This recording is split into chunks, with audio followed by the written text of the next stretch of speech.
العالمين حق حمده والصلاة والسلام على سيدنا وحبيبنا محمد وعلى آله وأصحابه أجمعين. رب اشرح لي صدري ويسر لي أمري واحلل عقدة من لساني يفقه قولي. اللهم أرنا الحق حقا وارزقنا اتباعه وأرنا الباطل باطلا وارزقنا اجتنابه، اللهم آمين يا رب العالمين.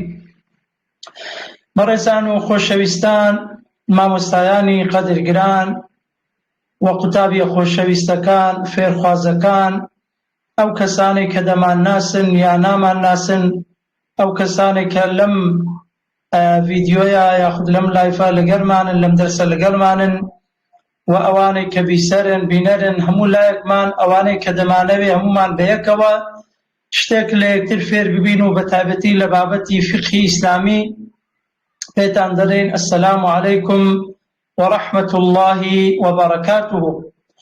من خۆم لە دووەم دەرسی بابەتی فقه لەگەڵ ئێوەی بەڕێز و خۆشەویست، لەگەڵ مامۆستا بەڕێزەکان، لەگەڵ خوشک و برایان، بەڕاستی زۆر زۆر زۆر زۆر خۆشحاڵم، خۆم بە خۆشحاڵ و بەختەوەر دەزانم کە لە خزمەت ئێوەی بەڕێز و خۆشەویستدام لە دەرسێک کە ئەوەش یەکێکە لە نیعمەتەکانی خوای گەورە لە پاڵتەواوی نیعمەتەکانی تر کە لەگەڵ ئێمەی کردووە 10 ساڵ پێشی ئێستا، 50 ساڵ پێشی ئێستا، 100 ساڵ پێشی ئێستا.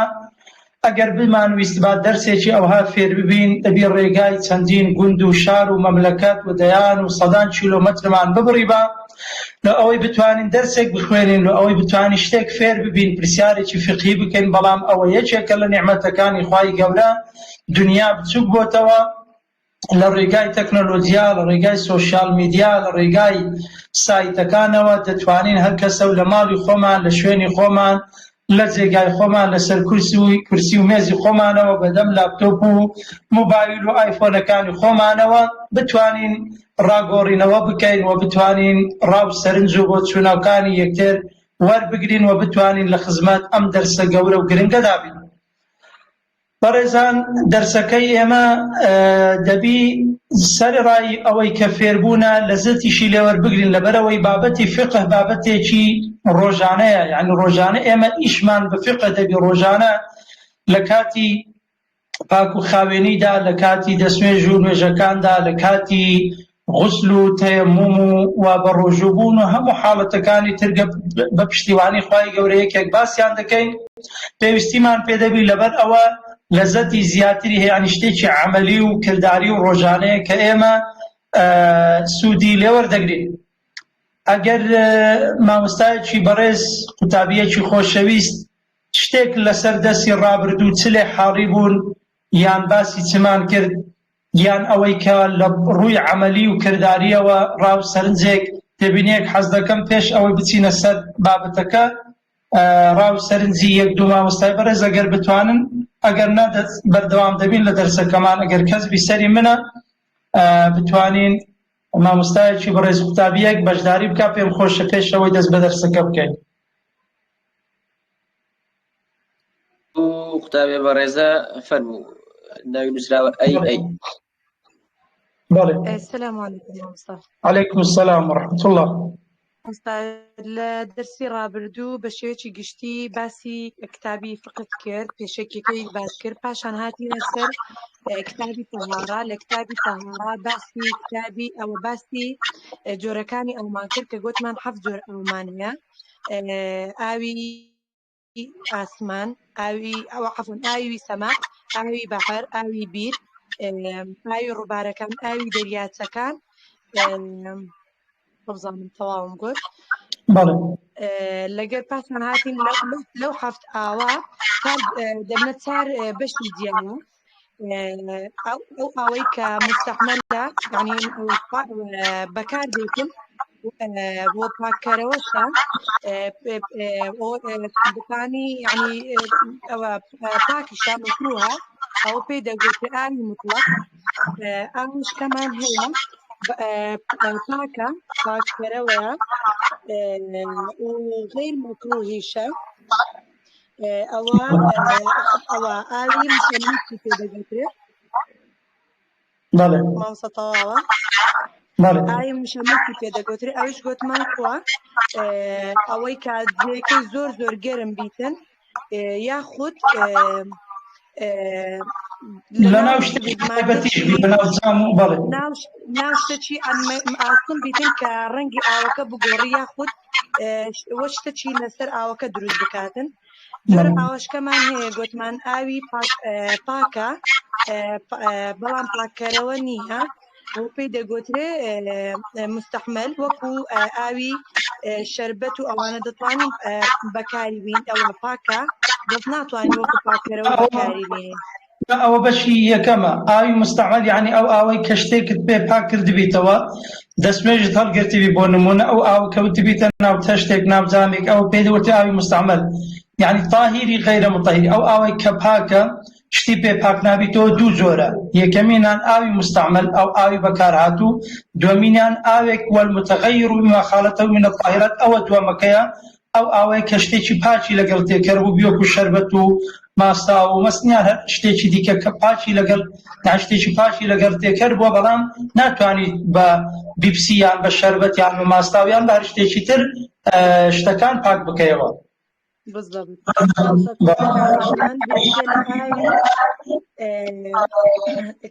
بریتێ لە ئاوی نەجس ئەویش ئەو ئاوەیە کە نەپاکە نەپاکەرەوەیە ناتوانرێ بەکار بهێنرێت ئەویش گوتمان ئەگەر ئاستەکەی لە دوو نەقولەتەین بوو دوو نەقولەتەینیش گوتمان کە دەگاتە 196 لیتری ئێستا 206 یان 250 سەروی 200 لیتر ئاوە ئەوە ڕای جیاوازی لەسەرە تقریبا لە بینی زانایان.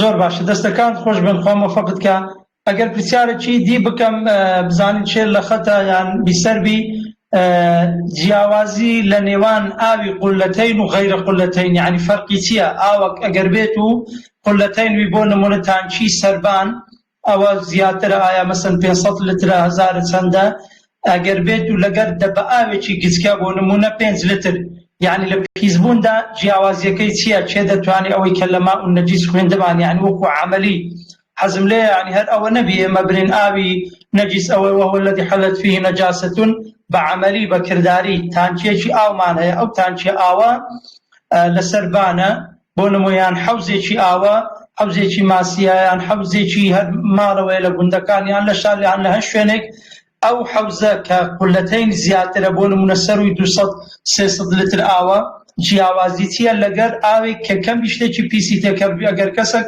بتوانی وەڵام بداتەوە. کاک ئەحمەد ئەنوەر براکەم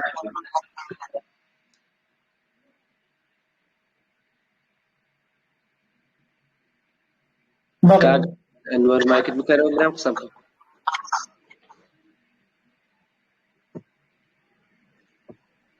سڵای خوات لێ بە مامۆستاجان. عەلەیکوم سەلام وەرەحمەتوڵڵاهی وبەرەکاتوهو. مامۆستا ئەوەندی من تێگەیشتە بم فەرقەکەیەوەیە لۆن منە تانچەشی سەربان ئەگەر کەمە لۆن منە ئەگەر لۆن منە 500 لترە ئەگەر 10 لتر یان 20 لتر یان 30 لتریشی تێدابی پیس نابی یعنی شتێکی پیس بکەویتە ناو ئەو ئاوە مادامە قولەتین زیاترە 200-300 لتر ئاوە پیس نابی. بەس ئەگەر دەبێت لۆن منە هەشتێک بی لەوانەیە بە 2 لتر ئاو پیس بیتن شتێکی کەمی بکەویتە ناوە پیس بیتن. بالضبط زۆر باش یعنی ڕوونتر برین تانچی سەربانیان حەوزێکی گەورە ئەگەر بێت و شتێکی پیسی بکەویتە ناو مادامە قولەتین ئەوە بە ئاسانی پیس نابی تەنها بە یەک شت پیس دەبی ئەگەر تام و ڕەنگ و بۆنی گۆڕە ئاوەکە پیس دەبی ئەگەر قولەتینیش بی یعنی تانچی سەربان بۆ نمونە مەسەلەن مریشکێکی مردارەوە بوو کەوتە ناوی یان پشیلەیەک مەسەلەن وەکو برێ مردار بوو کەوتە ناوی یان یعنی شتێکی پیس زۆر بۆگەنی کرد ئاوەکەی بۆگەن کرد ئەگەر سەر و قولەتینی شار 500 لتر ئاوی شەهر پیسە لەبەرەوەی ڕەنگ یان تام یان بۆنەکەی گۆڕا بەڵام ئەگەر کەم بوو مەسەلەن وەکو برەی تەیرێک چێشکەیەک مەسەلەن یان مێشولەیەک یان شتێکی گچکە یان شتێکی گچکەی پیس کەوتە ناوی بەڵام ئاوەکەی نەگۆڕی و بۆن و تام و ڕەنگ و ئەوانەی نەگۆڕی تەسیری لە ئاوەکەی نەکرد ئاوەکە پیس نابی بەڵام ئاوەکە ئەگەر کەم بی جامێکی کەم یان بادیەکی کەم یان دۆرگەیەکی کەم بی 5 لتر ئاوەک 10 لتر ئاوەک 20 لتر ئاوەک هەر شتێکی پیسی بکەویتە ناو ڕەنگ و تام بۆن و ئەوانشی نەگۆڕی یەکسەر پیس دەبی. بارك الله فيكم. دەینە سەر دەرسی ئەو ڕۆمان بەڕێزان. بابەتی ئەو ڕۆمان کە باز دەکەین طبعا هەموو جار فەصلی تێدایە لە کتابی متن غایەت التقریب. فەصل یعنی بابەتێکی نوێ، یعنی مەوزوعێکی نوێ. بابەتی ئەو ڕۆمان باسی بابەتێکە کە ئێستا لەو سەردەمەدا لۆی هەیە کەم بی بە شێوازە قەدیمەکەی، بەڵام بە شێوازە عەسری و سەردەمێکە لۆی هەیە. ئەوەشیان زۆر بی، ئەویشیان سوود وەرگرتن لە پێستەی حەیوانی مردارەوە بوو. حەیوانێک ئەگەر بێت و مردار بی، چێڵێک، مانگایەک، مەڕێک، بزنێک ئەگەر بێت و مردار بی، یعنی بیکوژیەوە پیستەکەی بەکاردێنی و مۆکانی و پیستەکەی، ئەوە قسەمان لەسەری نییە. بەڵام ئەگەر بێت و حەیوانێک مردار بوو کە مردار بوو، لە دوای مردار بوونەکەی دەتوانی پێستەکەی سوودی لێوەربگری و پاچی بکەیەوە، ئەوجا لەسەری دەخەوی، لەسەری دادەنیشی، لە بۆ جوانی هەردەگری، لە بۆ هەر شتێکی تر ئەوە دەتوانی سوودی لێوەربگری. ئەو مەوزوعە لە شەریعەتی پیرۆزی ئیسلامدا پێی دەگوترێ ئەدیباغ، یعنی خاوێنکردنەوەی پێستەی حەیوانی مردارەوە بوو. بینە سەر بابەتەکە دەفەرمێ فصل وجلود الميتة فصل في بيان ما يطهر بالدباغ. ئەو بابەتە باسی ئەو شتانە دەکا کە بە دیباغ پاک دەبنەوە. دیباغ باسی دەکەین لە دواییدا. دەرێوە جلود الميتة، جلود جەمعی جلد، یعنی پێستەی حەیوانی مردارەوە بوو، تطهر بالدباغ، پاک دەبیتەوە، خاوێن دەبیتەوە، دەتوانی سوودی لێوەربگری بە دیباغکردن. دیباغ لە سەردەمەکان طبعا لە سەردەم لە بۆ سەردەم لۆیە بگۆڕدرێن، بەڵام بە کورتیەکەی ئەوەیە ئەو دیباغە ئەوەیە ئەو پێستەی لەو حەیوانەی دەکەیەوە. طبعا من لە ئینتەرنێت ئەوانەش بە دوای دادەگەڕام، هەندێکیان دەڵێن مێژووی دیباغ دەگەڕێتەوە لە بۆ 3-4 هزار ساڵ پێش ولادەتی حەزرەتی مەسیح پێغەمبەر عەلەیهی سەلام، یعنی ئەوەندە پیشەیەکی کۆنە. پێستەی حەیوان یەکێکە لەو شتانە، لەو بابەتانەی کە سوودی زۆر لێوەرگیرایە، بە تایبەتی لە سەردەمی خۆی شتی لەسەر نووسرایەوە، لە بۆ جوانی، لە بۆ پێڵاو، لە بۆ جل و بەرگ، لە بۆ جۆرەها شت. ئێستاش طبعا کە کاتێک باز دەکرێت دەرێن ئەو پێراوە، ئەو پێراوە جلدە، یعنی پێراوەکە پێراوی نایابێت، لەبەرەوە زۆر سوودی هەیە. ئەو پێستەیە بەکار هاتووە. لەبەر ئەوە حەیوانێک ئەگەر بێت و مردار بوو، مردار یعنی نەکوژراوە، ئەو حەیوانە لەو حەیوانە کە دەخورێ یان ناخورێت. لۆ نمونە پێستەی مەڕ و بزن و یعنی گوێدرێژ و ئەسب و ماین و یعنی تەواوی حەیوانات و گیانلەبەرەکان کە مردار بوو، نەک بیکوژیەوە، دەتوانی سوودی لێوەربگریەوە. ئەوە چەند شەرت و مەرجەکی خۆی هەیە. یەکێک لە شەرت و مەرجەکان ئەوەیە ئەو پێستەی کە لەو حەیوانی دەکەیەوە دەبی تەواوی زێدە گۆشت و برێن خوێن و بەز و ئەو شتانی کە پێوە هەمووی لێدابڕنی. ئینجا بە چەقۆیە یان بە مازیە یان بە پەلکی هەنار یان بە هەر شێوازێک لە شێوازەکان بە جۆرا شێواز دەتوانی ئینسان پێستەی حەیوان پاک بکاتەوە. ئەوە یەکە لە مەرجەکانی، یعنی ئەو حەیوانەی لۆ نمونە مەڕێک مردار بووە، نەکوژرایتەوە بە کوژرانەوەی شەرعی، ئەو مەڕە مردار بووە، دەتوانی پێستەی ئەو حەیوانەی کەوری دەکەی، بار شێوازێک لە شێوازەکان پێستەکەی لێ دەکەیەوە، دەتوانی دووبارە سوودی لێوەربگریەوە. پاک و خاوێنە پێی دەگوتێت دیباغکردن، یعنی یان لە کوردەواری نەزە خۆشکردنیشی پێدەڵێن، یان پاکردنەوە بە هەر شێوازەیەک لە شێوازەکان. یەکەمین ئەو زێدە گۆشت و چەرم و بەز و خوێن و شتانی کە پێوە هەمووی لێ بکەیەوە. اینجا بۆنەکەشی نەمینی، یعنی بۆنی گەنیوی لێنێ یان بۆن بۆ گەنی لێنێ. و هەروەها ئەو پێستەیە ئەگەر بێت و بیخەیە ناو ئاوێک لە ناوی بمینیتەوە، ئاوەکە گەنی و نەکا، ئەوەیان کەنجین دەبی. ئەگەر بێت و تەواوی ئەو گۆشتە زیاد و بەز و خوێن و هەموو شتەکانی لێ بکەی، ئینجا توان بیشۆی و وشک ببیتەوە، ئەو پێستە دەتوانی دووبارە سوودی لێوەربگریەوە. ئەوەشیان طبعا فەرمایشتی پێغەمبەری لەسەر صلی الله عليه وسلم. یەکێک لەوانە دەڵێ کەسێک پێغەمبەر لە خزمەت پێغەمبەری خوا صلی الله عليه وسلم دەفەرمێ وەجد النبي صلی الله عليه وسلم شاة ميتة أعطيتها مولاة لميمونة من الصدقة. دفرمي ميمونة خزاني پیغمبر صلى الله عليه وسلم خزمتكارێکی هەبوو کەسێک حیوانێکی دایتە خزمەتکارەکەی مەیمونەی لە سەدەقەی. پێغەمبەری خوا صلی الله علیه و سلم فەرمووی هەل انتفعتم بجلدها، ئایا ئێوە دوای ئەوەی کە مردار دەبی یان دەیانەوێ فڕێ بدەن، فەرمووی ئایا لەبەرچی ئێوە سوودتان لە پێستەکەی وەرنەگرت؟ قالوا إنها ميتة، گوتیان ئەی پێغەمبەر خوا مردار بووە ئەو حیوانە. قال إنما حرم أكلها، تەنها خواردنەکەی حرامە ئەو حیوانە، تەنها خواردنەکەی حرامە، بەڵام دەتوانن پێستەکەی بە دیباغ. ئەو حەدیثە لە ئیمامی بوخاری مسلم ڕیوایەتیان کردووە، فەرمودەیەکی صحیحە و چەندین فەرمودەی تریش هەیە کە بەڵگەن لەسەر دیباغ یعنی خاوێنکردنەوەی پێستەی حیوانی مردارەوە بوو. ئەمە دەتواندرێ بەو شێوازە ئەو پیستە خاوێن بکرێتەوە. کەواتە بە کورتیەکە و بە پوختیەکەی حیوانێک ئەگەر بێت و مردار بوو، مەڕە بزنە ڕەشەوراغە هەر حیوانێکی هەیە، تەنها إلا جلد الكلب والخنزير، تەنها سەگ و بەراز نەبی. وما تولد منهما، یاخود ئەوەی کە یعنی گوجیلە سە یاخود گوجیلە بەراز، ئەو دوانە نەبی. ئەو من ئەحەدیهما، یان لێک ئەو دوانە.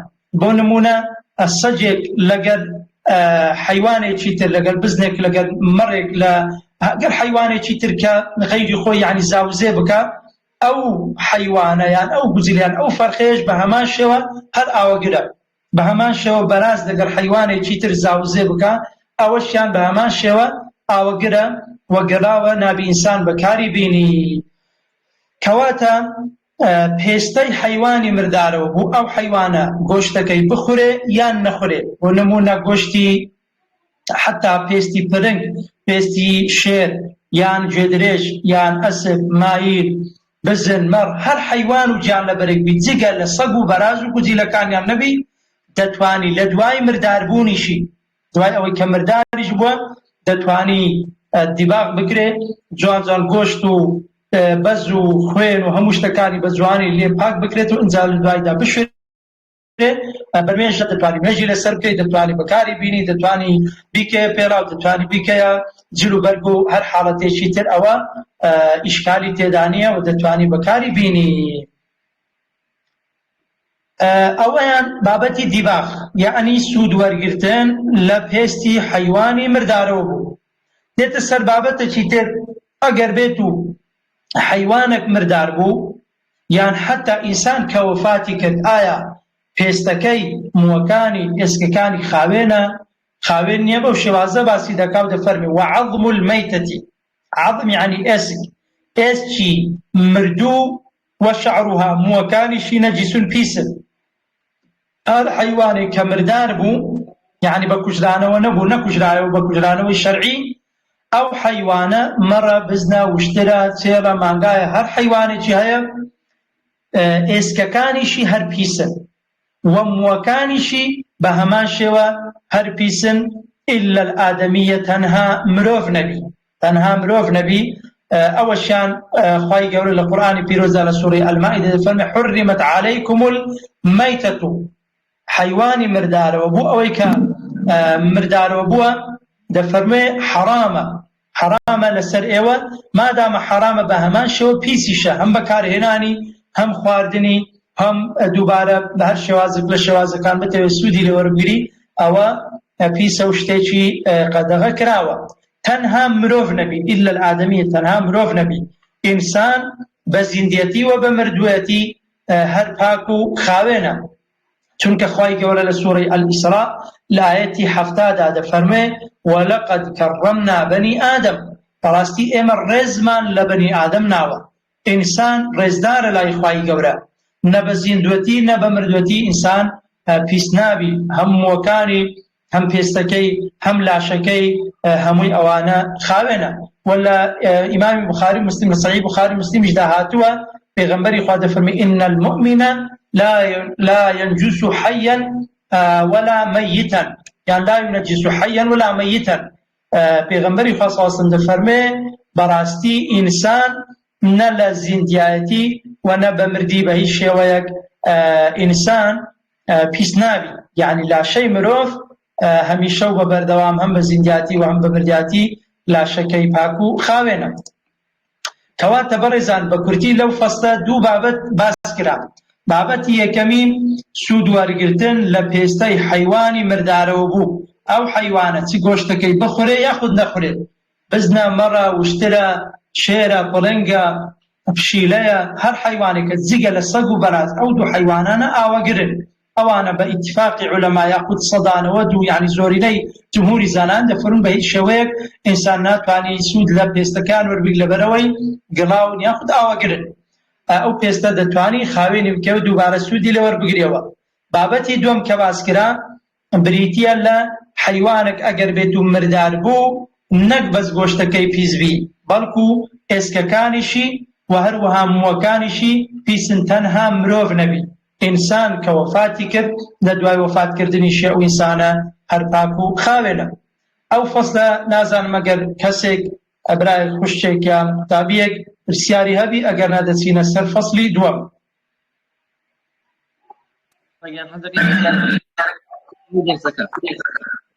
بێخینە ئەخیری زۆر باش باشە قوتابیانی بەڕێز و خۆشەویست، هیوادارم ماندی نەبن، هیلاک نەبن. هەر بۆ خۆشی ئەوەتان لە بژێرمەوە جارێکی مامۆستایەک وتاری دەدا کابراایکیش هەر لە خۆشی و لە سوحبەت گوتیاری مامۆستا ئەوە حەدیث بوو یان گوریز بوو، ئەیانی بەڵێ وتارەکە درێژ بوو. ئینشاءالله ئومێدەوارم بە جوهدێکی زۆر، بە حەماسەتێکی زۆرەوە، بە هیممەتێکی بەرزەوە چاوتان لەسەر شاشەکان بی و بەڵێ ئەگەر کامیرەکە داخێت و بیکەیتەوە زۆر باشە.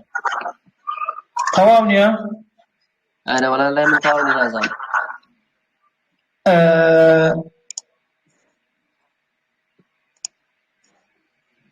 ئێستا باشە؟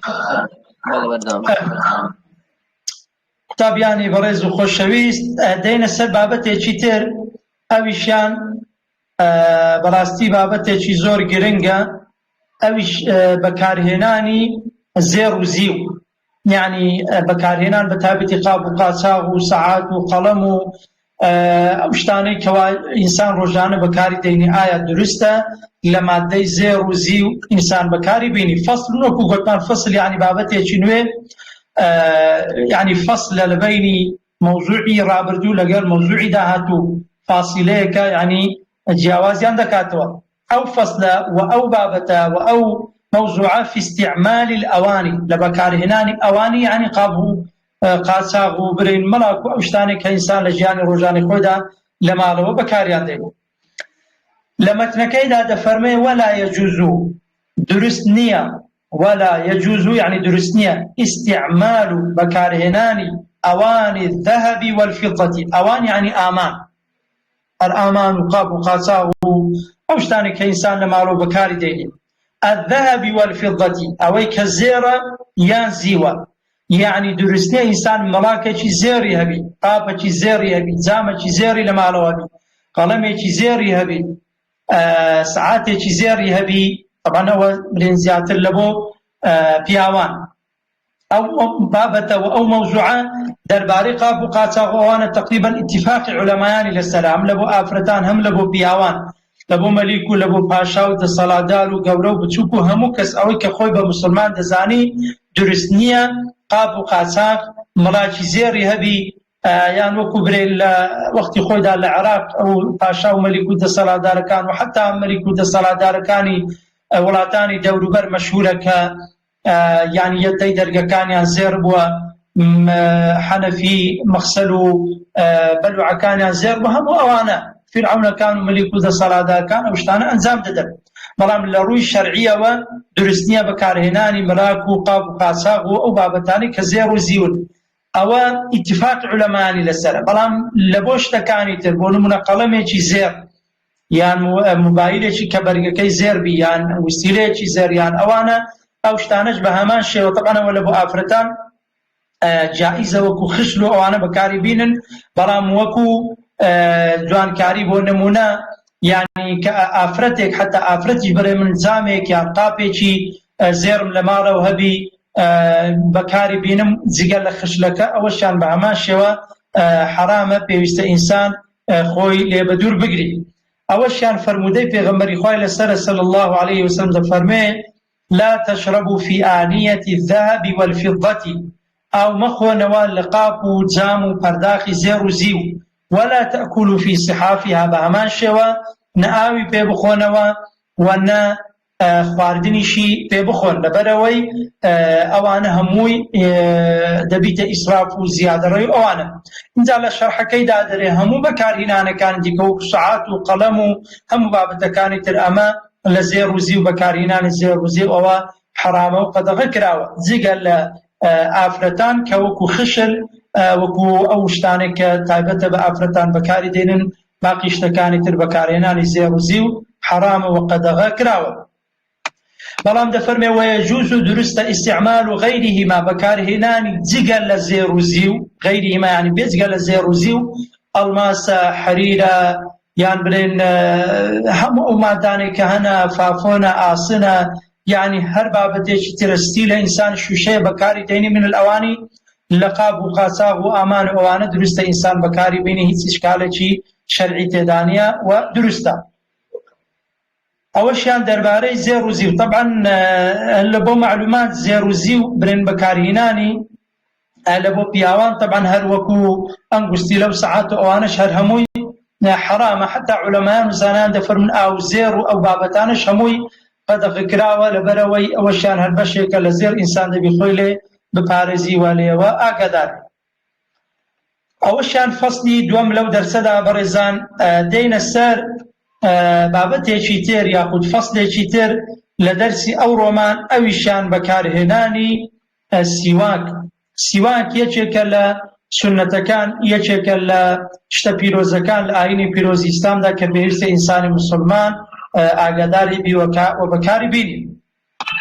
دەفەرمێ فەسلون فی سیواکی ئەو فەسلە باسی سیواک دەکات. دەفەرمێوە سیواک و سیواکردن اینجا سیواکردن بەڕێزان ئایا تەنها بە داری عراق دەبی ئەوەی کە برێن ئێستا مەشهورە داری سیواک کە داری عراقی پێدەرێن لە سعودیا زیاتر دێتن یاخود بە هەر شتێکی تر عولەمایان و زانایان دەفەرمون وا باشترە بەو دارە وەکو برێ هەندێک تایبەتمەندی هەیە بەڵام بە هەر شتێکی تر حتا هەندێک لە زانایان دەفەرمون ئەگەر پەنجەی مرۆکە گڕ و ئەوانە بی دەتوانی بە پەنجەی خۆشی دەم و زاری خۆی پاک بکاتەوە. یعنی حکمەتی هەرە زۆر و گرنگ لە ئەنجامدانی سیواکدا بریتیە لە پاک و خاوێنی دەم و ددان. ئینسان کە دەم و ددانەکەی پاک و خاوێن بی لەبەر ئەوە بەکارهێنانی فرچە و معجونیش ئەو خێر و سونەتە ئینسان هەر پێی دەگا ئەو زاداری سیواکە یان بە هەر شێوازێک لە شێوازەکان ئینسان دەم و ددانی خۆی پاک بکاتەوە ئەو خێر و پاداشتەی پێدەگا. یعنی مەرجێ ئیلا ئەو دارە بی ئەوە ڕەئی عولەمایان و بۆچوونی زانایانی لەسەرە. اینجا دەفەرمێوە سیواک و سیواکردن مستحبون یعنی زۆر زۆر خێرە. مستحبون یعنی زۆر خێرە فی كل حال لە هەموو حاڵەتێکدا لە هەموو کاتێکدا لە هەموو ساتێکی ژیانی ئینساندا سیواکردن و پاکردنەوەی دەم و ددان خێرێکی گەورەیە. لە مەذهبی خۆمان لە مەذهبی ئیمامی شافعی جیاوازیەکی هەیە وەختێکی جیا کردوتەوە ئەوەی کە بەگشتی دەڕێن پێغەمبەری خوا صلی الله علیه و سلم لە صحیح بوخاریدا هاتوو دەفەرمێ السیواک مطهرة للفم مرضاة للرب. سیواک زاری ئینسانی خاوێن دەکاتەوە و ڕەزامەندی خوای گەورەشی تێدایە. یعنی هەم وەکو عیبادەت و هەم وەکو لایەنی تەندروستی سوودی لە بۆ ئینسان هەیە. سیواکردن سنەتە لە هەموو کاتەکاندا لە مەذهبی خۆمان مەذهبی ئیمامی شافعی کە ئەو پەرتوکەیە ئێمە دەخوێنین پەیڕەوی مەذهبی ئیمامی شافعیە ئیلا بعد الزەوال تەنها لە دوای ئەوەی کە ڕۆژ لە ناوەندی ئاسمان لایدا یعنی دوای نیوەڕۆ ئەوەشیان لیسائیمی لە بۆ ئەو کەسەی کەوا بە ڕۆژووە لە مانگی ڕەمەزان یاخود هەر حاڵەتێکی تر ئەوە بەڵگەیان ئەو فەرمودەیە کە پێغەمبەری خوا صلی الله علیه و سلم دەفەرمێ لخلوف فم الصائم أطيب عند الله من ريح المسك. بۆنی زاری ئینسانی ڕۆژوان لای خوای گەورە لە بۆنی میسک خۆشتر لەوەی ئەو بۆنە گۆڕانکاری بەسەردانەیە. بۆنی معنەوی طبعا. بەڵام ڕەئی زۆرینەی زانایان دەفەرمون لە هەر هەموو حاڵەتەکان سنەتە. لهرهم حالة كان سنة بحالتي بعد الزوال شوا يعني لدواين ويجيني وروشوا لهم حالة كان لهم كات كان لهم وقت كان سنة إنسان سواك بكار بيني وكوت من برزان هندك جار إما أو برتوكا وكو خوي دقكانو وشكانو هرهم الشرح دكي وبل كان جدينو بلا هندك جار رأي علماء كانوا يعني مذهب كان تريج باز دكين لبو زياتر معرفة وزياتر معلومات وزانيات وەکو گوتمان بەکارهێنانی سیواک لە مەذهبی خۆمان جگە لە مەذهبی ئیمامی شافعی تقریبا ڕەئی مەذهبی ئیمامی شافعی وایە لە دوای نوێژی نیوەڕۆ لە بۆ ئینسان ڕۆژوان وا باشە سیواک نەکا لە کاتەکانی دی هەموو سونەت بەڵام زۆری نەیزانیان دەفەرمون لە دوای نوێژی نیوەڕۆژ لە بۆ ئینسان ڕۆژوانیش بە هەمان شێوە سونەتە ئینسان سیواک بکە وهو سواك كردن في 3 مواضيع لسي شوين ولسي جيقادا لسي حالة أشد استحبابا زور خيري زيادة يعني لسي كادا لهم وقت كان خيري هيا بلان لسي كادا زور خيري هيا يكمين يعني عند تغير الفم لو كانت كإنسان بوني زاري دقوري تغير الفم من أزم وغيره لبروي زور بيدنگ بوا یان لەبەرەوەی ماوەکی زۆر خورین بووە یان خرین بووە یان نانی نەخواردووە گەدەی بەتاڵە یان زۆر بێدەنگ بووە لەو حاڵەتانەدا ئینسان سونەتە سیواک بکە یعنی هەر حاڵەتێک بووە هەر سەبەب و هۆکارێک بووە مایەی گۆڕینی بۆن و تامی زاری ئینسان وا سونەتە ئینسان سیواک بکە لەبەر زۆر قسەکردن بی یان لەبەر زۆر بێدەنگی بی یان لەبەرەوەی کە ماوەی زۆر بیناری نەخواردبی گەدەی بەتاڵبی لەوانە سنة إنسان سواك بكى يعني زور سنة وعند الاستيقاظ من النوم وعند يعني لكات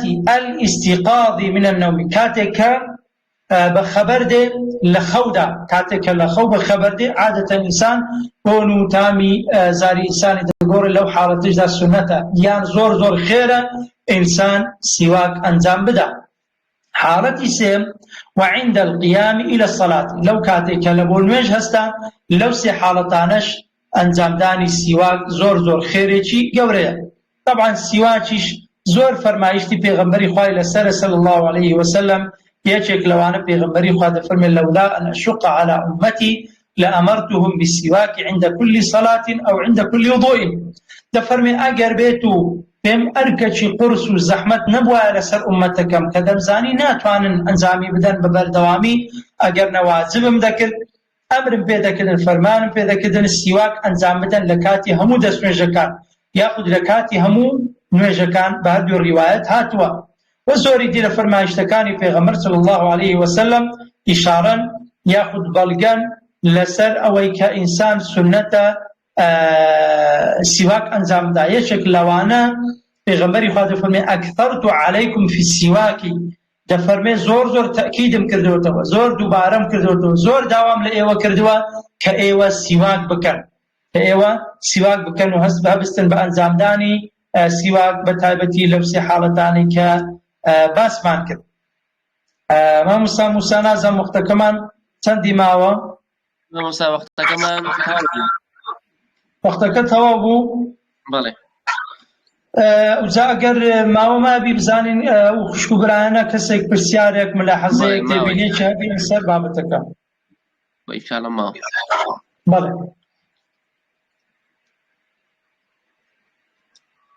هەر قوتابێک پرسیاری هەیە توێنە پرسیارەکەی ئەتوانێت دەستی بەرزەوە بکات مۆڵەت تێدەم بە سەوت پرسیارکە ئینشاءالله بەڵێ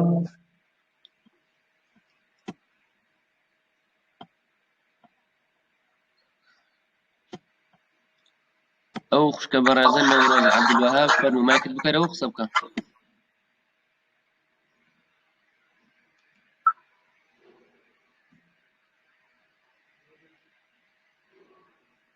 خشك برازن ما يكتب كده وخصبك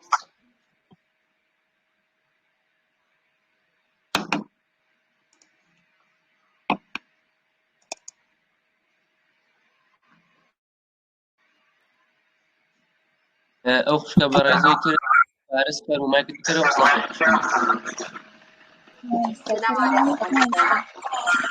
عليكم السلام ورحمة الله وبركاته مامۆستاوڵا شاوەکی لەسەر ئاوێکی سەر ئاوێکی بەڵێ مامۆستامەوە تێگەیشتم ئەو کاتە پیسەگەر شتە بکەتەنە لە قوڵەتەینێک کەمتر بی یان قوڵەتەینێک بی ڕەنجی بگۆڕی یان برێ شێوەی بگۆڕی بۆنی بگۆڕی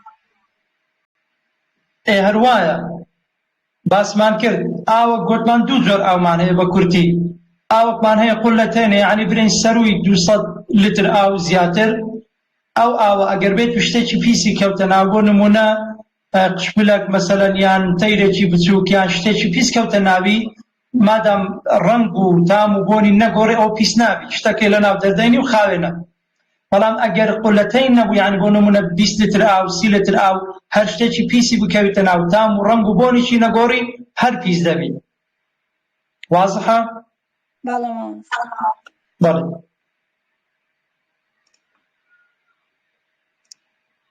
کەسی دیاگەر پرسیاری هەبێ ئەو قوشکە بەڕێزی پێشتر دەچی بەرزەوە کرد دەوڵەت عەبدولوهاب فەرمایەتی بکرە قسە بکە. بەڵێ السلام عليكم مامۆستا.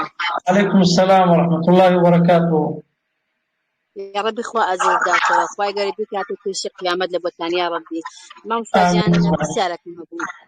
بەڵێ مامۆستا بالنسبة باشي زير بالنسبة ساعات الزير لبو آفرت من قوامة يعني بس بياوان دقل سوا نا ئافرەت اعتیادیە برن ئەم شتانەی کە بەڵام قاپ و قاساغ و ئەوانە لە بۆ ئافرەتانیش نابی بەڵام سعاتی زێر و ئەوانە وەکو خشلەوە بەکاردەینی ئافرەت اعتیادیە بەڵام برەی ئافرەتێک حتا زێر کە لۆ ئافرەتان دروستە مەسەلەن پەرداغەکەی زێربی مراکەکەی زێربی مێزەکەی زێربی یان مەسە ئەو شتانە ئەوە لە بۆ ئافرەتانیش نابی.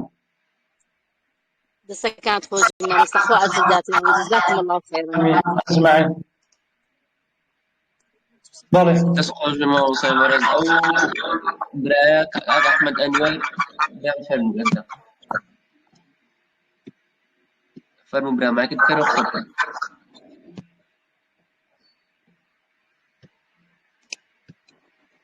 مامۆستای بەڕێز بەڵێ بۆ نمونە باسیەوەمان کرد کەلب و بەراز بە هیچ شێوەیەک ڕێگە پێدراو نییە بەڵێ بەس بۆ نمونە گۆشخۆرەکانی تر ینی شێرە پڵنگە ڕێویە بەڵێ دروستە باسی دیباغمان کرد بەڵێ پێستەکەیان دروستە بەکار بێتەوە پێستەی گوتمان حەیوانەکە ئەگەر بخورێ وەکو بزن و مەڕ و مەسەلەن کەروێشک و برن ئەسپ و ماین و ئەوانە چووکەوانش دەخورێن ئەوانە دروستە و ڕێوی و شێر و پڕنگ و ئەوانەش بە هەمان شێوە دەتوانی پێستەکەی خاوێن بکەی و پێستەکەی سوودی لەوەربگری تەنها سەگ و بەراز ناتوانی بە دیباغیش یانی خاوێن نابیتەوە ناتوانانی سوودی لەوەربگریەوە. زۆر سپاس دەست خۆش موفق بێ یا ڕەبی.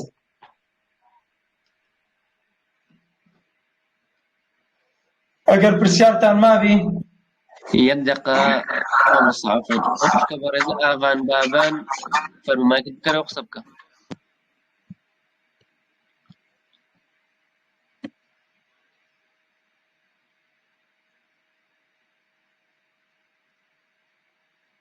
خوشکی من مایەکەت بکەرەوە لە ناوەڕاستی مۆبایلەکەت ئەگەر ببینی.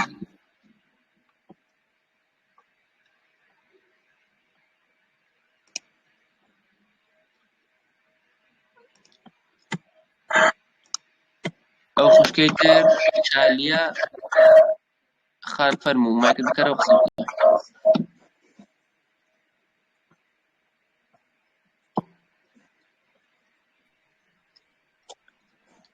السلام عليكم عليكم السلام ورحمة الله وبركاته. خواهی پاداشی بعد از سرباز آمين أجمعين خواهي لما قولك إن شاء الله. مامۆستا گیان بێ زەحمەت بۆ نمونە باسی قولەتێن کردەوەی تەنکی سەربان ئەگەر عیب نەبێ دوو لە ڕووی جەنابتان ئەگەر مشتێکی تێکردنا شتێک لەوانەی تێکرد ئەگەر لە قولەتێنی زیاتر بێت ئاوەکە ئەوە پیس نابی یعنی وەکو شەریعەت پیس نابی بەڵام وەکو حاڵەتی تەندروستی ئەوانە یان کابرا وەکو برەی بێز یان قێزی لێ بیتە ئەو شتێکی ترە بەڵام مادامە 200-300 لیتری ئاوەکە پیس نابی. باڵە دەست خۆش خدا لێت ڕازی بی یا رب. کاک سەلمان عەلی فەرموو برامایەکە بکەرەوە و قسە بکە.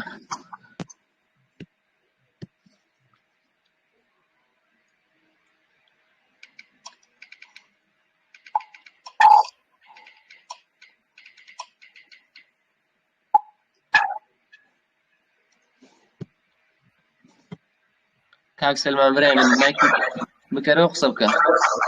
عليكم السلام ورحمة عليكم السلام ورحمة الله وبركاته. كاك سلماني بريس الله جزاك خير بداك ما مستا كانت زور خوشة إن شاء الله بردوامش دبينو استفادة باش ليك دكين إن شاء الله. إن شاء الله هر ملاحظك تانا بي هر تبينيك تانا بي هر أوك همومان إنسان مروفين مبين باشا كل لبو إيوه باشا يعني كو حالي دبن لأسلوبك للشرح كرنك لناوي تايبت بي أو هرسو خوبي زور حزدكم لو خوش الاستفادة لدكم وهم المال إن شاء الله استفادة لدكم.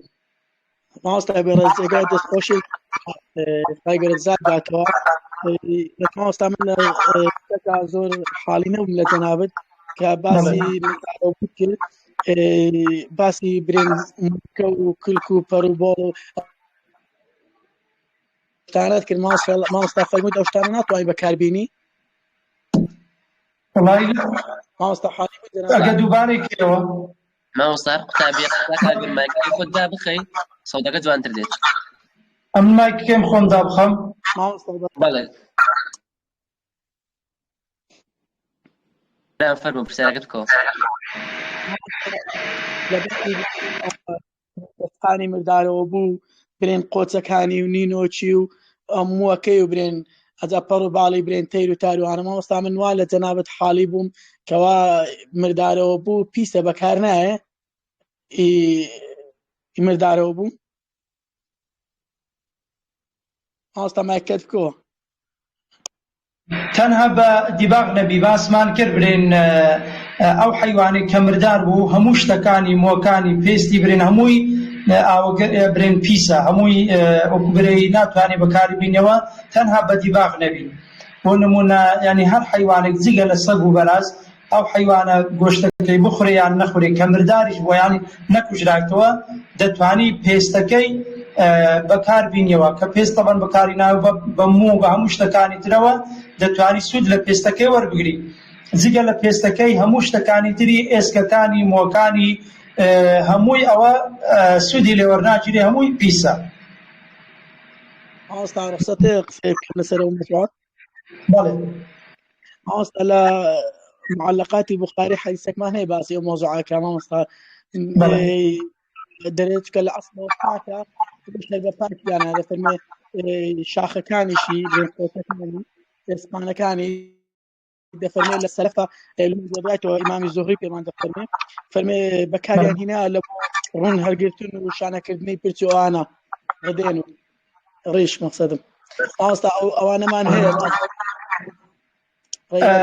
أو حديثة بل أو حديثة أو مكردبو حديثة كب هنابم تكامل براستي بيش درسكي تنها متنكنا لزور بهر زوري كتاب كان دي أو إذا كم أو حديثك صحيح مسلم دهاتوا دفرمي عن جابر بن عبد الله أنه سمع رسول الله صلى الله عليه وسلم يقول عام الفتح وهو بمكة إن الله ورسوله حرم بيع الخمر والميتة والخنزير والأصنام فقيل يا رسول الله قلت أنا أرأيت الشحوم الميتة أدبر بزو أو كان حيواني مرداره فإنه يطلى بها السفن ويدهن بها الجلود قلت يعني إما لبو كشتكان ولبو بيستا ولبو أبابتانا سدي لوردقين ويستصبح بها الناس فقال لا هو حرام بغمري خافرمي أوا نابي يعني حتى بزكي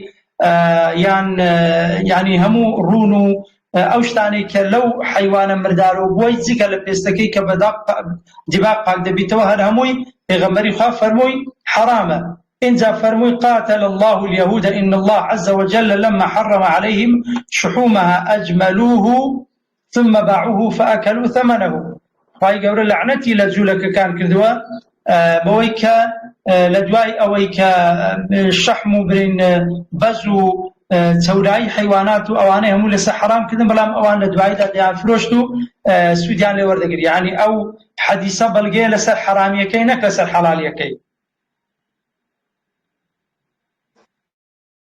بەڵێ دەست خۆش مامۆستا، ئەو شتە بەڕێزە هێلین ئەکرەم فەرمومایەکە بکەرەوە قسەکە. بەڵێ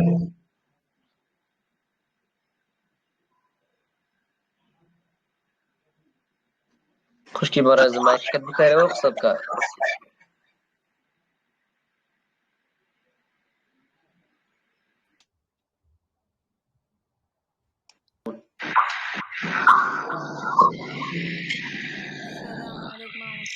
عليكم السلام ورحمة الله وبركاته.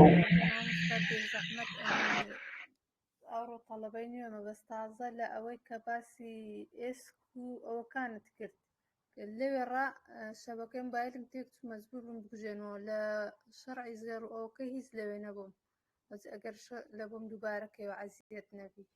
خوشکی بەڕێزم ریکۆرد کراوە، ئەو ئەم جارە قەی نەما مامۆستا دووبارە کاتەوە ئینشاءڵڵا، بەڵام ئێمە ریکۆردەکەین دایانینەوە دواتر توانن گوێ لێ بگرنەوە.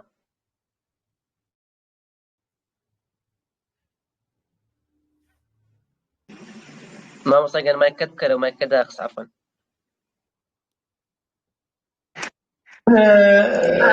زێڕ و زیوەکە باسمان کرد گوتمان قاپ و جام و پەرداخ و حتا قەڵەم و مەسەن ئەو بابەتانە بە هیچ شێوەیەک ئینسان نابی زێڕ و زیو بەکاری بینی، بەڵام فافۆن و سفر و هەر بابەتێکی تر ئینسان دەتوانی بەکاری بینیەوە لە بۆ ئافرەتان و لە بۆ پیاوان. خشل نابرێن ئافرەت زێڕ و زیو و ئەوەی خۆی هەیە، بەڵام وەکو کەلوپەری ناومار و یان وەکو پەرداخ و دۆڵکە و ئەو شتانە کە ئینسان لە زێڕ و زیوی ئەوانە بە کورتی تەمەن باسمان کرد جائز نییە. ئەوجا فەسڵی تر باسی سیواکمان کرد. سیواکردن تەنها لە مەزهەبی ئیمام شافعی ئینسانێک ئەگەر بە ڕۆژی بی دوای نوێژینەوە ڕۆوا سونەتە سیواک نەکا، بەڵام زۆرینەی زانان دەفەرمون بە بەردەوامی سیواکردن خێرێکی گەورەیە و لە سێ کاتیشدا زۆر خێری گەورەیە. یەکەمینیان ئینسان ئەگەر بۆنی یان تامی زاری ناخۆش بوو و هەروەها لەو کاتێکە لە خەو بە خەبەر دێ هەڵدەستیتەوە لە کاتی کە لە بۆ نوێژ هەڵدەستی، لەو سێ حاڵەتانە خێرێکی گەورەی ئینسان سیواک ئەنجام بدات. بەڵێ دەست خۆش بێ مامۆستا، خۆی گەورەکە تازی بێ، وەختمان تاوە ناتوانین پرسیارێک. زۆر باش، خی گەورە موفقتان کە مامۆستا موسا بەڕێز و خۆشەویست، خی گەورە خێری جەنابش بنووسی ئینشاءڵڵا، خی گەورە لە هەموو لایەکمان قبوڵ بکات، دوعای خێرمان لێ بکەن و دوعای خێر بێ بەشمان نەکەن. السلام علیکم ورحمة الله وبركاته.